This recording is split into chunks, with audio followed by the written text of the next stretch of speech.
Good morning, Idaho. I hope you had a wonderful morning, afternoon, or evening, depending on when you're listening to this. Welcome to the Local Yokel Idaho podcast, where we talk about what is going on in the wonderful state of Idaho. On this week's episode of the podcast, we'll be talking about the housing market in the Treasure Valley, because who in Idaho doesn't love to talk about that? Then some news about the YMCA on nights, plus some sweet news about Brazilian treats. So stay with me as we go through the morning banter and interesting facts about the upcoming week.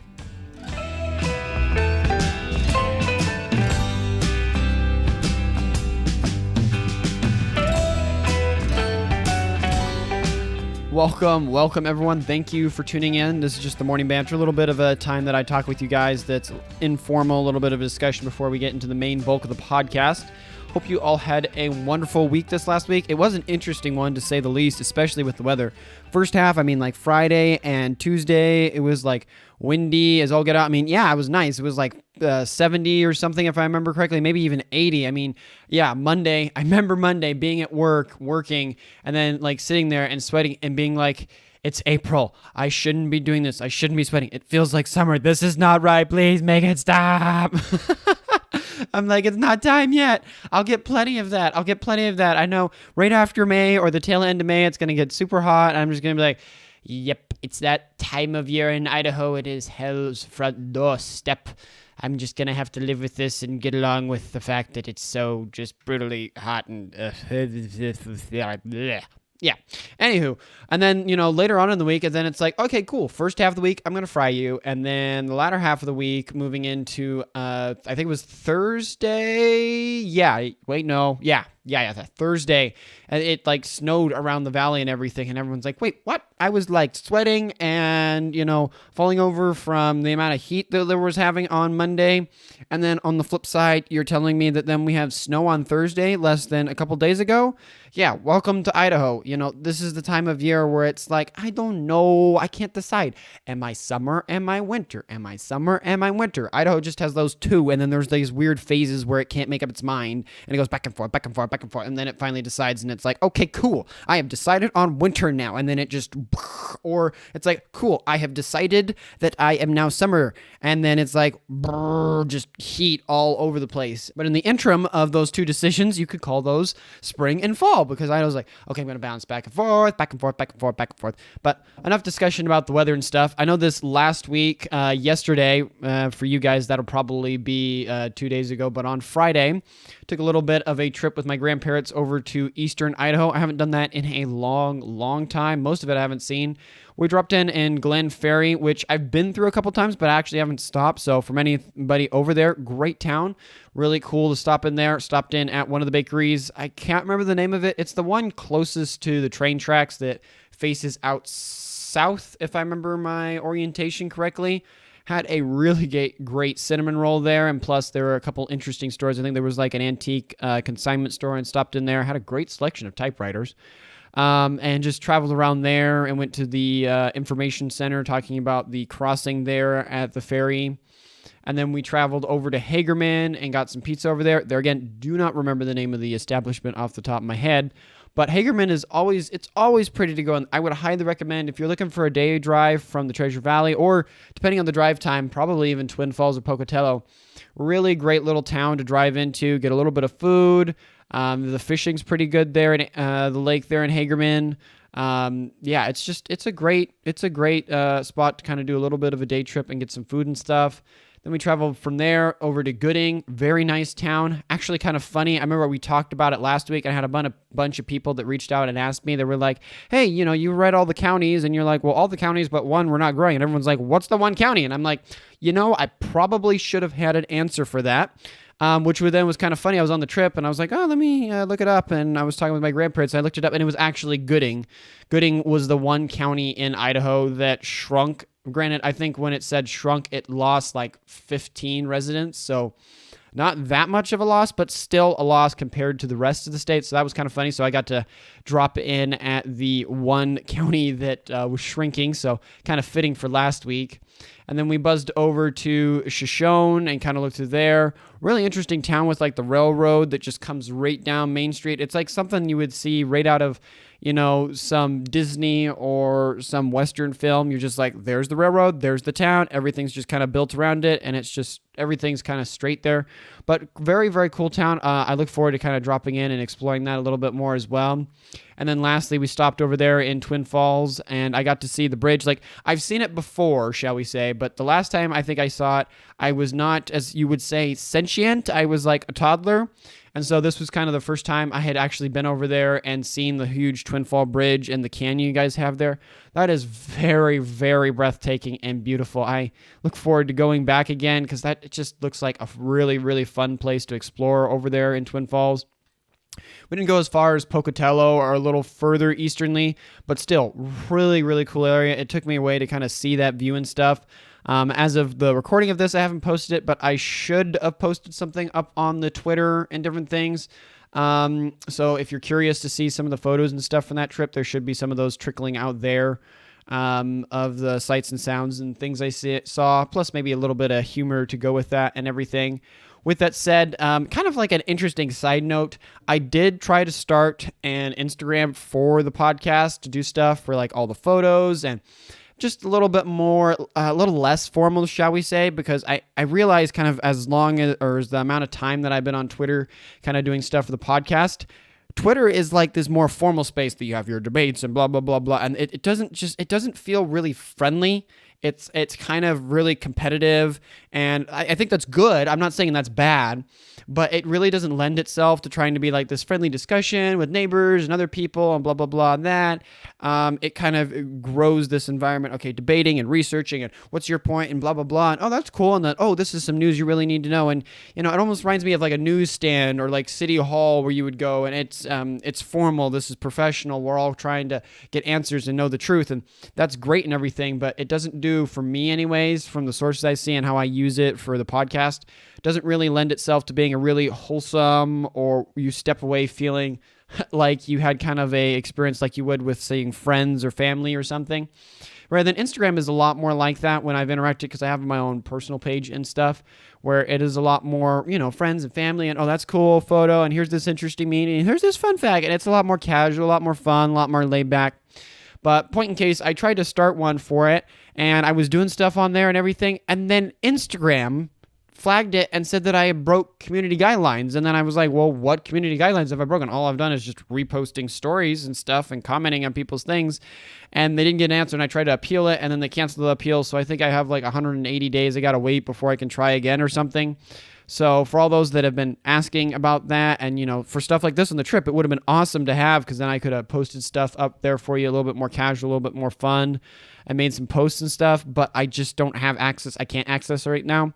I think it had to do with the fact that for a bit there, I was only posting stories, and then I didn't post any posts, shall we say. And so I think Instagram was like, I think you bot. Maybe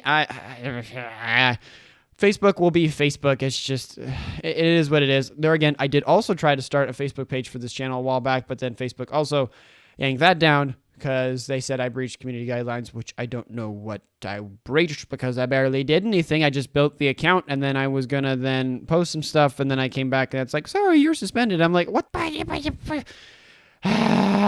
am I supposed to be breaking community guidelines when I haven't done anything? Anyway, that's its own thing. Please bear with me as I'm trying to figure that out. At some point, that will exist. I hope to have it exist. But I am having my difficulties with social media companies because I'm trying to make these things and I want to make them for the company, for the podcast, right? But not for me. And so it's trying to find all these things out, like, who's this person's name and blah, blah, blah, blah. I'm like, it's not a person. This is an entity. I don't need to give you my name, and my name doesn't need full names to be everywhere. And this is for the podcast. Calm down. And I don't want to make a personal account for Facebook and stuff, or do I want to link it to my personal Instagram because, security things and all that and everything. But with that said, kind of closing out the morning banter here, I'm working on it. So there should be some cool stuff coming this summer for the podcast. If you have any video ideas or places you want me to go see or visit or make videos about, please email or tweet me, because I'm trying to come up with interesting things to go see or people to interview. That's another thing. If there's people like mayor or city council or different stuff or certain shop owners or different things that you would like me to try to see if I could get them to come in and we could record an interview and have it here on the podcast, then please let me know about that. I'm just trying to figure out, I'm brainstorming, coming up with some ideas. So if there's some stuff that you think that would be awesome or great, or people that you think I should have on, then please let me know, because that would help me a ton. And then I can try to start planning for the next couple months to get that recorded and get that done and stuff. And then lastly, taking a little bit of a break from politics this week. As I was watching the news, there just really wasn't a lot in the political end of things. I'm tempted to kind of switch over and try to follow what our federal representatives are doing for Idaho, because our legislative session is kind of ended. I'm going back and forth on that. I might just end up going off stories and things, but point in case, the legislative session has ended, so it's a lot slower in the political half, and there just wasn't enough stories that I felt that were really pressing or really ones that you guys would like to hear or important. So I ended up just scrapping it. So there's not going to be any politics in this episode this week, just news stuff. But we do have a decent block of news this week compared to what we've had the last couple weeks. So in any case, thank you for listening to me rant. Hopefully it was funny or encouraging and you enjoyed it. We'll get into the rest of the podcast here with holidays and interesting events for the week.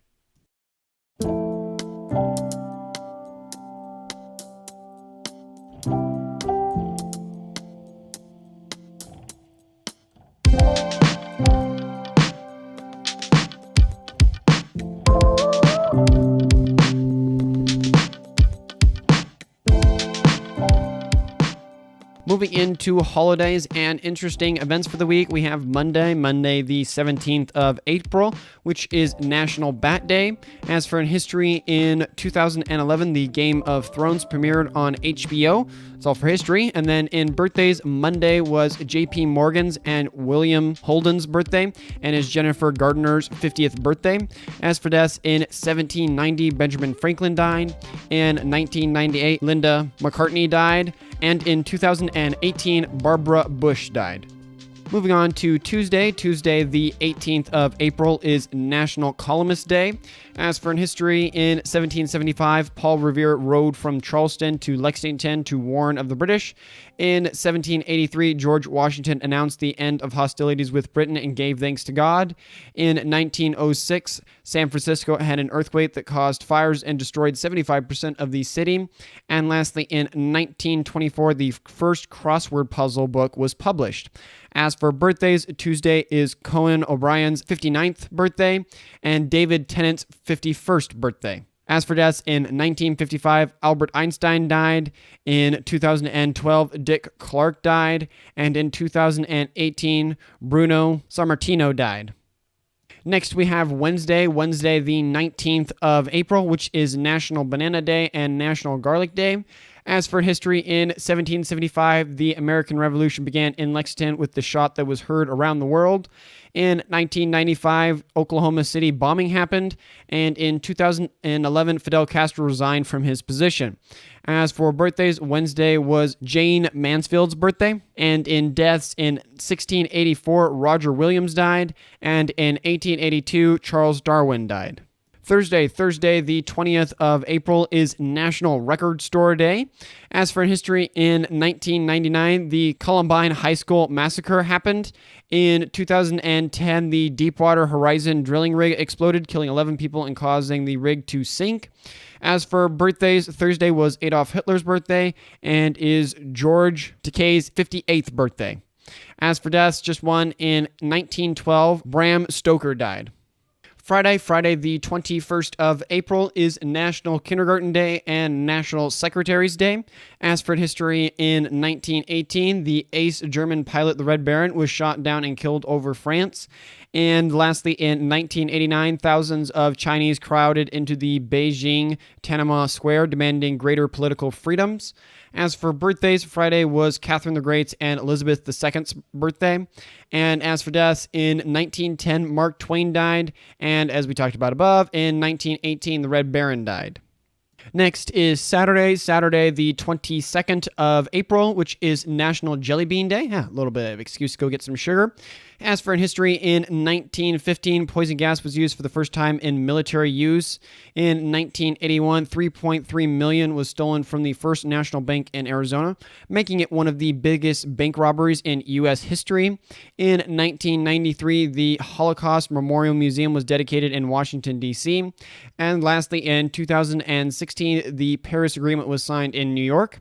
As for birthdays, Saturday was Vladimir Lenin's and Robert Oppenheimer's birthday, and is Jack Nicholson's 58th birthday.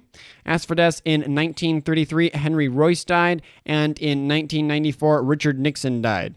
Lastly, we come to Sunday the 23rd of April, which is National Cherry Cheesecake Day and National Picnic Day. Hopefully the weather's nice so we can go out and do some picnic stuff. As for history, in 1596, William Shakespeare's Merry Wives of Windsor was first performed. And lastly, in 1861, Robert E. Lee was named commander of the Virginian Confederate Forces in the Civil War. As for birthdays, Sunday was William Shakespeare, James Buchanan's, and Shirley Temple's birthday, and is John Cena's 45th birthday. As for deaths, in 1616, William Shakespeare died. In 1915, Rupert Brooke died. In 1998, James Ray died. And in 2007, Boris Yeltsin died.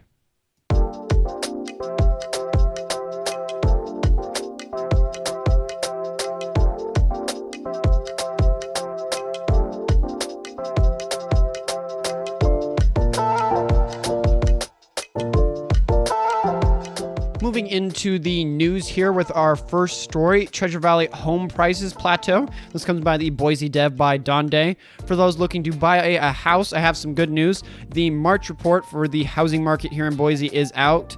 The median price for a home in Ada County is at about $433,450 last month and $395,000 for Canyon County. To put that into perspective, last year in April, the median home price was $595,000 for Ada and $476,500 for Canyon.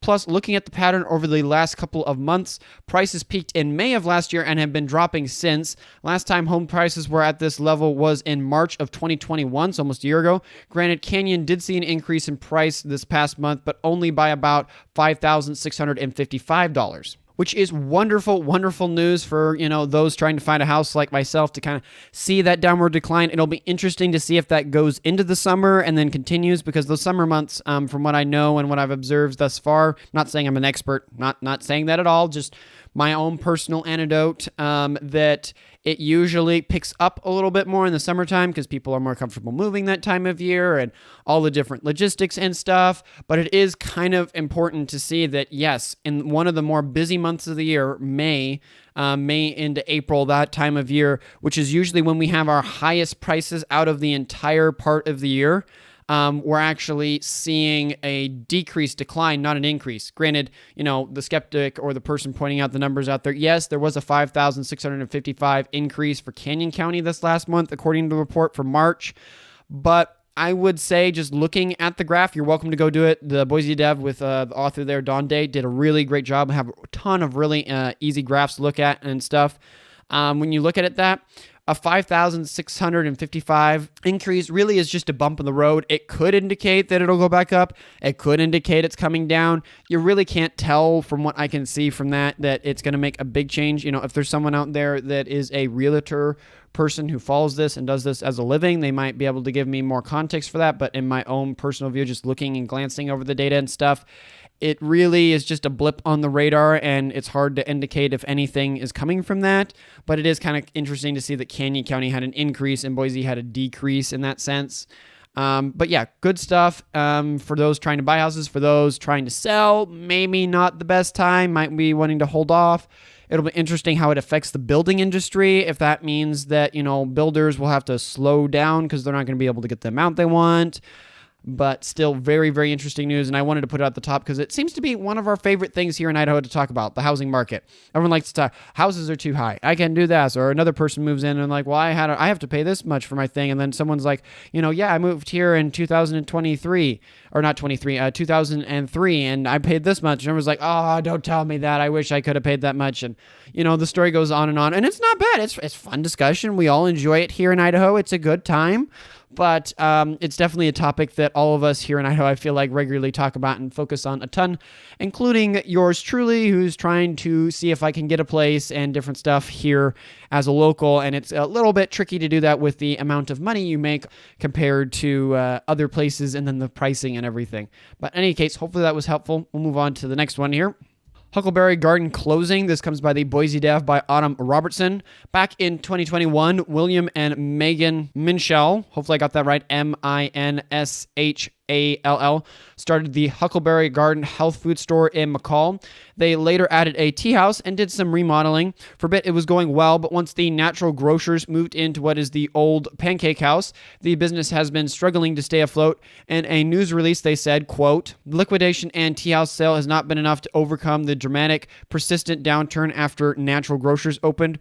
We were unable to fund our transition and cannot continue to take on rapidly accruing debt, end quote. They stated later on in the news release that it was not an easy decision for them, caused a lot of tears and struggles, but in the end, it came down to money, which it's sad to hear. I remember in kind of a weird world, this podcast hasn't been even a year yet, but I remember when I was like testing out things to get ready for this podcast and stuff, I saw this come across my table when they first started their business, and I was going to talk about it and post scripts and whatever else before I even started this podcast. But it's sad to see that that's closing down. I mean, it makes sense when you think about the buying power that natural grocers can have and they can move and do and the prices they can give compared to a small little mom and pop like that. It's sad to see them going. I don't have it here in my notes, but I think in the article, depending on the owners, not the same owners, I think it switched hands over the years is what they were saying, but that the Huckleberry Garden has been around, for the past 40 so years. So it's sad to see such a common, bulwark, a regular store kind of go out of business up there. But, times changing and different stuff. We hate to see it. The nature of things growing, small mom and pops, other things struggling, supply and demand. I mean, yeah, consumers want what they're going to go after, and convenience is one of those biggest driving factors. And if you can't compete on that convenience or the price or different things, then it makes it a struggle to differentiate yourself, to get people in.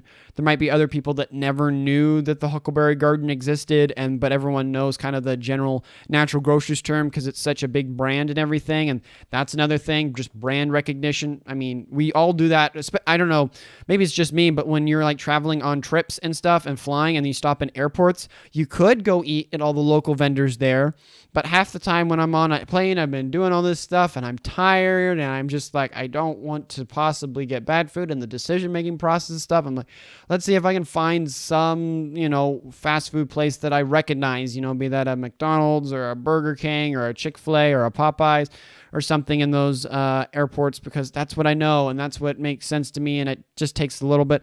I will admit that is a personality. I know some people that are like, I'm on a trip, I need to try things new. I don't want to try the same thing that I could get back home, and that's fine as well. But I would argue, I think the common consumer is more in my lane, that it's just like, I want to go with safe. I wanted to go with what I get the bang for my buck and stuff. And so that might be another thing here where they're like, well, I could go there, but then again, the price of natural grocers, the ease of natural grocers, the familiarity. So it's sad to see them go. They are going to be doing kind of like a little bit of a after party. I think it's on May something in the article where they're going to do a party to kind of close out the store on its closing down. I think it's like May 25th or Mother's Day or something like that. Or a whole bunch of days. Don't quote me. Please go look at the article if you're interested in that. But they're going to have kind of a closing party to celebrate the end of kind of a little bit of an era there and the life of that business. Hopefully they have other prospects that will pan out well, and the Lord will bless those. This next story we have here is one that I am quite interested in. It'll be cool to see as it develops here. New Sunday radio program. This comes by the East Idaho News by Rhett Nelson. Over in Idaho Falls and probably in the surrounding area, there is a new radio broadcast coming to 97.3 FM. They'll be coming out on the first Sunday of May and is called Sunday Blessings. The program will be made up of, quote, inspirational, uplifting music to set the tone for personal family worship, end quote. As for the type of music, it will include contemporary Christian artists and local singers/musicians in its song selection. It will be replacing the sounds of Sunday on Classy 97, which is all very cool, but I think it is a wonderful idea for a program. But the interesting part is the man behind the mic for the new program. Jay Hildebrandt was approached by Bill First, the general manager for the Riverbend Communication, which owns Classy 97, to offer him the job of hosting the show. Mr. Hildebrandt was offered the job because of his long career in broadcasting. He started out at the age of 12 in Milwaukee, Wisconsin, reading public service announcements, and retired in 2019 from TV news after 40 years. With that said, he is looking forward to getting back into radio and hopes people will enjoy it. Quoting Mr. Hildebrandt, "For me, this has been a special experience because I've been forced to focus on faith-promoting experiences I've had over the years. I need to come up with 150 of these over the next year for this program." He says, "I hope the spirit I've gained as I've been doing this will show and be conveyed to the listener," end quote. Which I think this is a cool idea. It sounds like he's going to be doing some music, contemporary stuff, but then also some more traditional things. There again, I know for those that listen out there that aren't Christian, you may not hold the same beliefs as I do. But I have to admit, like, I even have some friends that are like this that are not Christians. You got to admit, Christian hymns, good, like traditional country hymns are really good. Like, if you haven't listened to one, one of my favorites out there is The Blood of the Lamb. I would highly recommend listening to that. It is a great hymn to listen to. Even if you're not a Christian or stuff, a lot of the hymns are just beautiful, well done things of music. And so it'd be cool to see, the selection he does. Plus, he's going to be promoting local singers and musicianists. I'm also interested at some point to reaching out. I think I'm going to email him here and see if he wants to come on for an interview and stuff, because it'd be cool to see, because, what he's doing, it's more on the music end, but it's similar to what we're doing here at Local Yokel Idaho. Inform people in our case, in his case, entertain and create that atmosphere around the radio. He sounds like a very interesting gentleman. I hope it works out. It sounds like, there's a lot of support behind it because of the amount that the studio seems to be putting into it. It will be interesting. There's part of me that is a little bit concerned because, radio isn't something that it was as big as it used to be. I can't remember the last time I turned on the radio and tuned into something. Then again, I don't know. Maybe they're going to be streaming it, which could easily fix that, because I've seen some radio programs where they're like, cool, we'll have it on the radio for everyone that still uses radio, but then we'll live stream it out over YouTube or Twitch or something, so they still have kind of that element. They can reach kind of the newer group of people, which I think is the best way to kind of do those things. So you kind of have both. I know at some point I've even wanted to try to get this this podcast up on radio and stuff, because there's so many people I know that still use the radio a ton, and that's their main way they like to connect with stuff. They don't want to fiddle with a phone or downloading or different stuff, but that's something way down the road with your guys' support. But yes, a very cool idea. You guys will have to let me know what you think of it if you listen to it. If I was close enough, we'll have to see if I can tune in the radio. It might be the first time I've done it in a long time, to see if I can pick it up on my radio here in the Treasure Valley. But it sounds like a really, really cool idea, and I wish him the best of luck. Next story here is new YMCA. This comes by the Boise Dev by Donde. Talk about this has been going on for the past week or two, but the info about it has now kind of solidified to some more formal stuff, with a promise of $4 million in federal funding to help with the construction of a $320 million project, including a new YMCA building. The YMCA has been looking at upgrading and building a new facility in its current location. This would include demoing the existing Y and other buildings nearby to build a new Y, several parking structures, and an apartment building that would be 20 stories high. The new Y would be 100,000 square feet compared to the current one, which is 800,000 square feet. It will have two large swimming pools, one which would be 4,000 square feet, and the other one would be 2,771 square feet. Plus, they would both be heated by Boise's geothermal system, like the current one. The second floor of the building would include locker rooms, 2 studio spaces, an e-gym area, and lastly, the top floor, which I assume means it's a 3-story, but I'm not sure, will have about 10,000 square feet of fitness space, 7,745 square feet of gym, and 3,895 square feet of sports performance area.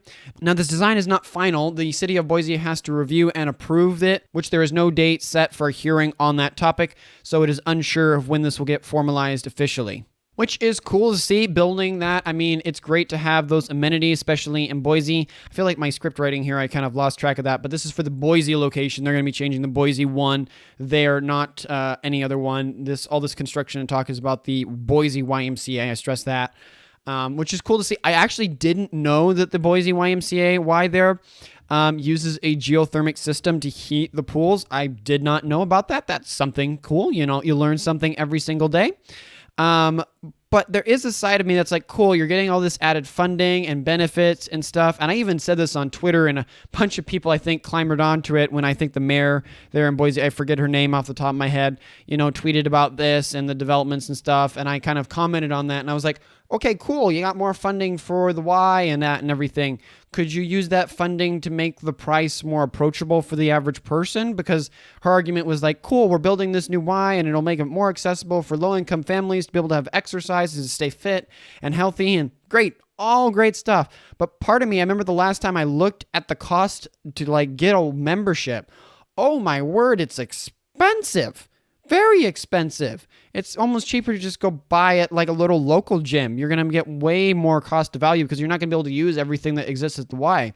And so when I commented on it, I kind of tweeted, I was like, okay, yeah, that's great and everything, but could we use that money to somehow bring the price of the membership down? Because that, I think, truly is the barrier entry for low-income families. It's not the fact that the facility can't fit them. There isn't an over demand at the facilities. I would argue the issue is that the price is too high for the average person to get to the Y.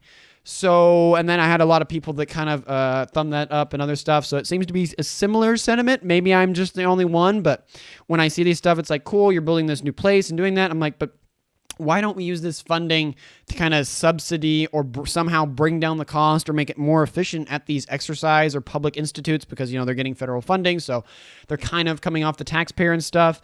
Make this cheaper for the average person to go attend and use, because isn't that the goal of the Y, is so that more people can get fit and get exercise and make it easier and more accessible, not building some fancy flashy new building and then barely anyone can still afford the membership, so only those that have the money downtown will do that, but they want to look like they're not going to some classy private gym, so they'll pay for the YMCA and say like, oh look, see, I'm like with my fellow man, I don't spend a ton of money, but yet I spend, technically the thing for the YMCA is like, $40-$60 a month or something. I don't know what I can't remember what the price was, but I remember looking into it at one point because I was curious and I was like, oh my word, no, that is way too expensive for me. But, comment, do write in or email in and let me know because I am curious to get your guys' opinion and viewpoints on this. Still cool to see expanding it and all that. I didn't feel like it was old, the Boise one. From all I've heard is people that have enjoyed it, and it feels like a very, first class type of exercise place. But then again, they got the funding. I guess they're going to go forward with it because it looks good on those election sheets, especially for the mayor and others. But good on them. It'll be interesting to see as the construction goes forward or if it approves or what things get changed in the future. Next story here is a little bit of a fun one. Nights in Roberts. This comes by the East Idaho News by Adam Forsgren. For some, all they wanted to be when they were a young boy growing up was to be a knight. Well, for some guys, they've made that reality. In Roberts, Idaho, last Saturday, the Armored Combat World Group had its Northwest Regional Tournament, where warriors suited up in full armor and swung at each other with swords for the fun of it. According to the article, many of them have built their own armor according to their ancestors to remember them. They also mentioned that the audience was made up of people from all walks of life, from cowboys, history nerds, and other athletes, and people that were just interested. For those interested in getting involved, they have a group in Idaho Falls that regularly does events. They have a Discord server for that, a website, and a Facebook page, so you could check that out, which is cool. I know I have some friends that are really into the medieval, middle age history stuff, and get into this is cool. I wouldn't be against trying it and doing stuff because this sounds cool. I know for me personally, when it comes to history, I am a little bit of a history nerd, but the Middle Ages, I just always struggled to kind of get a grasp of them and enjoy them. I am truly a sucker for the firearms and big fire sticks, but still, this is really cool. It was cool to see the photos. I would recommend going and looking at the article to the East Idaho News there. They have a bunch of really cool photos and a video to go with it, where they kind of show the event there, and some of the suits these guys have made are crazy cool and intricate and well designed. I think there was a part there in the article I didn't put in my script where some of the guys were talking about how for them they're having to learn this whole process and stuff, because back in the Middle Ages and stuff, you would have boys or kids that would from young childhood, 6 years, 8 years old, would be practicing and learning and getting used to the feel and weight that armor would have as they were helping another knight and stuff. And then when they got old enough, then they were already comfortable in these armor suits and stuff, and the weight didn't bother them. And then these guys that have just picked it up like a year or two ago or something, they're not used to it, and so they're all trying to kind of learn and get used and build up the muscles that are needed to carry this really heavy armor that's clad and all over them. But super cool to see the intricateness of it. If you're curious, as I said, they have a Discord website and Facebook page. You can reach out to them if you're over there in Idaho Falls and the surrounding area. It's not too far of a drive for some of the towns nearby. So if you're interested, you could check that out. Now we travel a little bit more northernly. We have Cougar Mountain Lodge news. This comes by the Boise Dev by Autumn Robertsons.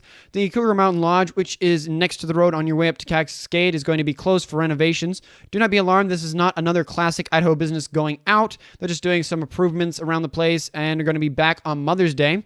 The reason they picked this month is it's usually the slowest part of the year for the lodge. Quoting them, April is absolutely the slowest time in the world up there because there's no skiing, there's no snowmobiling, there's just mud and melting snow, end quote. Originally, the family that owns the lodge wanted to do all the improvements in one go, but due to the way the economy is right now, they just weren't going to be able to work that, so they're going to be doing work on the lodge one project at a time. So I'm going to read between the lines here a little bit, but there is a high likelihood, according to that, from what I see, that they're going to be closed in the future for other renovations, which is fine. I have actually never been in the Cougar Mountain Lodge. I've driven past it many a time on my way through that area, and it looks like a little cool. It's a very cool building. I shouldn't say little. It's a very cool building right there. It kind of reminds me a little bit of like that German architecture that you kind of see in photos that they have up there. I think it's the Alps. I may have my geography off. It's still a very cool building. I've never been in it. I've heard some people that, they do a lot of skiing up in that area, and so they've been in it and said it's a really great time. I've heard it's a very, very popular destination. Maybe I should go drop up there after they get the renovations done and see what it looks like and stuff. But all in all, very, very, very cool. I'm glad to see that they're able to have that money, that they're making enough that they can do improvements. But then again, I can understand with the way the economy and stuff is. They're like, do we want to do it on one go? No. But can we do one thing at a time? Yeah. Part of the improvements that I read there that they were wanting to do is that they have, they're going to be redoing some of the bars. There's some windows that need to be completely redone, some siding and stuff that they're going to do. I think they're going to keep the general style from what I was reading from the article. They're not going to be changing anything like that up, but just maintenance and upkeep and renovations, stuff like that needs to be done. So best of luck with them. Hopefully nothing goes over schedule, because I swear when anyone does like home improvements or projects and stuff, you say, hey, it's only going to take me a week, and then it ends up being 2 weeks. So hopefully everything works out there and that they'll be right on schedule and they'll be back open on Mother's Day. So for all you guys traveling through there, you have to let me know if everything goes smoothly and stuff, and get back to me on that, to let me know if it's all going well up there. But in any case, just an update for you that may be traveling through there and think you're going to stop in there in April, and they're just not going to be open right now. And now we come to our last story, Brazilian Sweets in Meridian. This comes by the Boise Dev by Ann Daly. Try to save the last one here to be a cool or interesting or fascinating one. Hopefully this lands in that category. For those with a sweet tooth, love Idaho, and are looking for something different, I've just the thing for you. Inez Mija, or her nickname Nezzy, runs a home business called Nezzy's Brazilian Sweets, which makes traditional Brazilian chocolate treats called brigadeiros. Hopefully I got the pronunciation there right. These treats are made of a mixture of condensed milk, cocoa powder, butter, and chocolate sprinkles. They are formed into a sphere and then covered with all sorts of different goodies. She did stress she has to keep the temperature at a constant, and they have to sit for 6 hours to be done well. With that said, she started the business back in 2015, and she says the Treasure Valley has been very supportive of her company as it has grown. They sell chocolate boxes, jars, and previously mentioned sweets. You can buy them on her website or at some of the local events and farmers markets that she attends to, which if you are someone right now that is trying to cut back on the sweets and lose some weight and stuff, do not go look at the Boise Dev article. The photos and stuff of these sweets, they look so delicious, and it looks like they're little pieces of art from the photos I can see. So I'm even curious to try to get some and try them, because it seems like a really, really, really cool treat to have. I've never had in them. I didn't, part of that Brazilian culture, I feel like it sometimes gets swamped in the Mexican cultures and stuff because it all comes kind of from that Latin type of stuff from Spain colonizing all that and everything. So I'm not quite sure, maybe I have had something like this and then I just thought, oh, that's a Mexican stuff from a Mexican bakery or whatever, but it was more Brazilian. But from the photos I can see, I haven't, and they look very, very good. So if you're interested in something a little bit different flavor-wise, you should go check out the article. And I think in the article they have a website. I think their website, there again, you might be able to just Google it, like Brazilian or Nezzy's Brazilian Sweets, and find that out. And then some different farmers markets because those are kicking off and getting ready and going for the year, which is exciting. Granted, I did go to the Boise farmers market a week or two back. That was cold. I went and I was like, this is cool, but also I can't enjoy this because currently I am turning into a human popsicle. So hopefully the temperatures will continue to get up there so people can go to the farmers markets and really enjoy them because there's such an amazing thing that we have here in Idaho. And I would highly recommend going to those because you meet some really, really amazing, hardworking people and you're really supporting your local community and not giving to some big business. And it keeps those mainstays here in Idaho alive. And also, I would argue the farmers markets are like these main areas where businesses grow out of that. They started in a farmer's market or whatever with a food truck or a vendor or something, and then there was enough people that loved them, they got a following and stuff, and then they were able to start a real physical brick and mortar store. And there's so many business owners that I've met that was the whole story of the company. So if you're looking for new and up and coming businesses in Idaho, you want to support them and bring some of that local business type of atmosphere back and maybe have some more interesting businesses that would get physical stores fronts, then please go to your local farmers market or other ones to try to support and find those gems and give them and remember them so you can keep supporting them and growing those businesses. Now moving into the Quickies. This is a section where I have some news stories and stuff, but they just weren't worth making a full discussion and talk about. And so we're just going to kind of go through these really quick. None of my, opinions or discussion or stuff. We'll just talk about them and go through them as quick as we can here. Starting off with our first one, we have the Boise police increased patrols. This comes by KTVB7 by staff. As we talked about a week or two ago, downtown Boise and the city in general appears to be having an uptick in driver-related concerns. Among other safety concerns, most of them center around the loud and sometimes rowdy drivers downtown. In response to this, the Boise City Police has stated that they will be increasing night patrols in the downtown area for spring and summer and off the connector into downtown.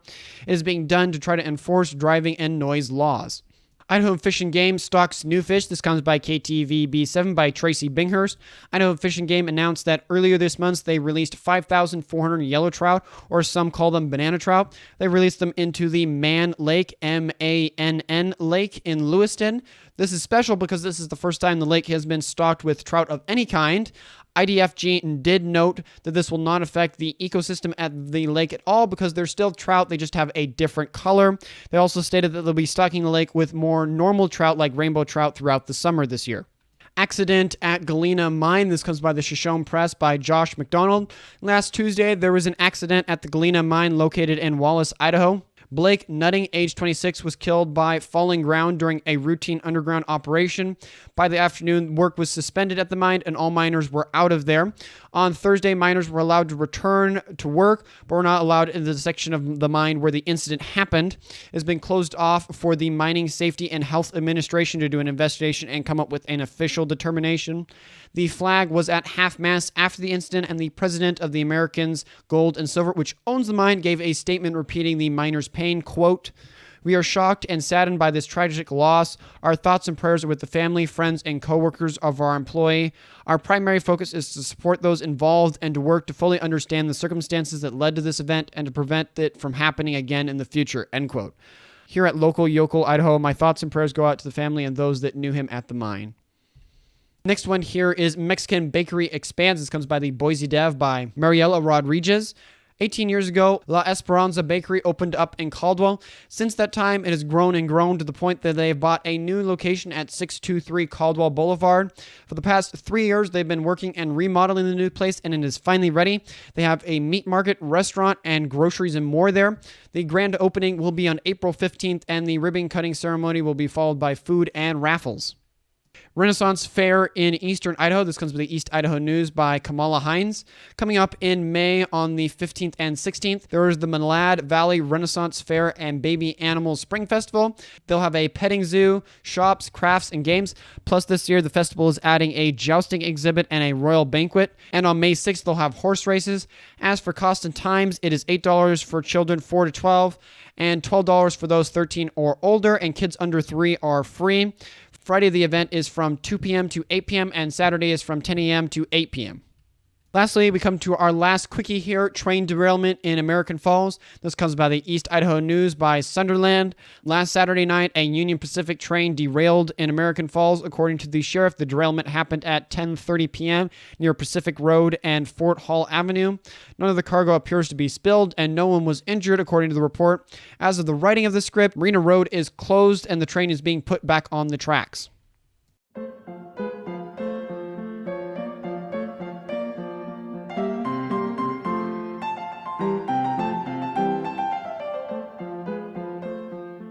Thank you for listening to the whole podcast. I hope you enjoyed it and there was value here for you. If I missed something, got something wrong, or you have some advice for the show, then send me an email at localyocalidaho2022@gmail.com or tweet me at localyocalidaho on Twitter. This show is a one-man show, so I can't afford to go over everything, but I hope I was able to cover as many things as possible. Thank you for your help and support. That's all for now, and I hope you have an excellent rest of your week. Godspeed.